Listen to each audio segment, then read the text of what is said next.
The year was 62 AD, and the sun blazed over the city of Pompeii.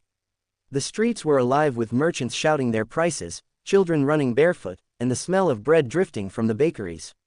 Among the crowd walked Marcus Valerius, a young centurion recently returned from campaigns in the east.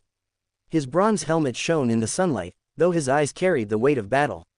Marcus had fought under the banner of the Eagle of Rome, the golden standard that symbolized the empire's might. He had seen deserts, mountains, and endless rivers of blood. Now, at 24, he longed for peace. But peace rarely came to men like him.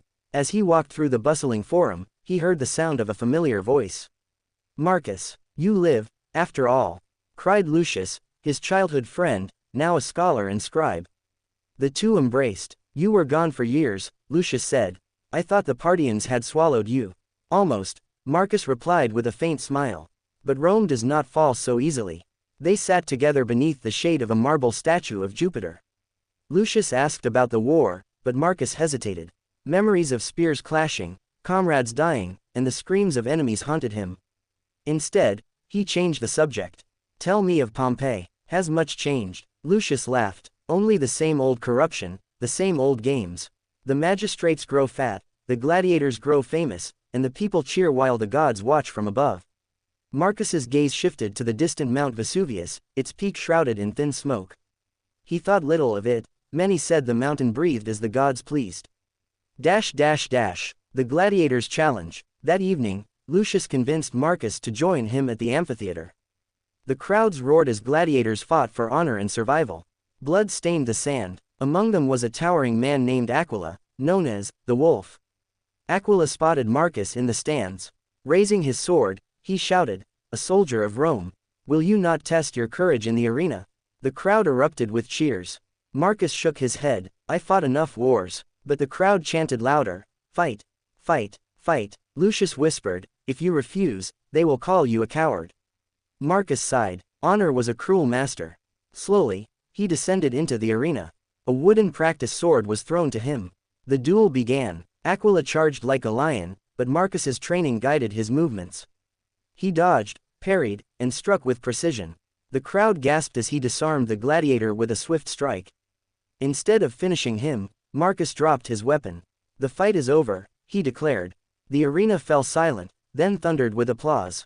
Marcus had shown not just strength, but mercy, the virtue of a true Roman. Aquila bowed to him with respect. The shadow of the mountain. Days passed, and Marcus found himself restless. Though honored by the people, he felt something unsettling in the air. Vesuvius rumbled faintly at night, and tremors shook the ground. One evening, Marcus climbed the hill outside the city. From there, he saw smoke rising from the mountain like a warning torch. An old priest stood nearby, muttering prayers to Vulcan, the god of fire. "The gods are angry," the priest whispered. "Rome has forgotten them. The mountain will remind us." Marcus shivered. He had faced armies, yet the silent power of nature filled him with dread. The night of fire. The morning of August 24, 79 AD, began like any other. Markets opened, children laughed, and Roman villas gleamed in the sun. But before noon, the earth shook violently. Walls cracked, statues fell, and birds fled the sky. Then, with a roar louder than any legion, Mount Vesuvius exploded. A black cloud rose like a giant eagle, wings spread across the heavens. Ash and fire rained down.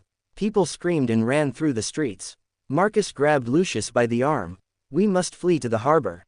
But chaos ruled Pompeii. Roofs collapsed, flames spread, and the air turned to poison. Ash fell so thick that day turned to night. Aquila, the gladiator, appeared with a group of survivors. "This way," he shouted. He led them through narrow alleys toward the sea. Marcus carried a child in his arms, his soldiers' strength saving lives once more. At the harbor, ships tried to escape, but the waves boiled with falling stones. Many leapt into the sea, others prayed desperately to the gods. Marcus turned back to look at the city he loved. Pompeii, once alive with laughter and trade, was now buried beneath the wrath of the mountain. The eagle rises. As they boarded a ship, Lucius gasped for air, coughing from the ash.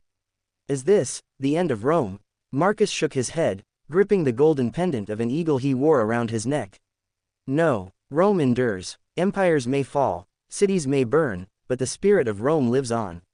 The ship sailed away, carrying the survivors into an uncertain future. Behind them, Pompeii disappeared beneath a shroud of ash, preserved for eternity. Marcus stood at the stern, watching the dark sky.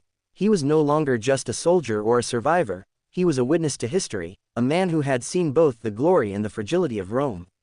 And though the mountain had swallowed a city, the eagle of Rome would rise again.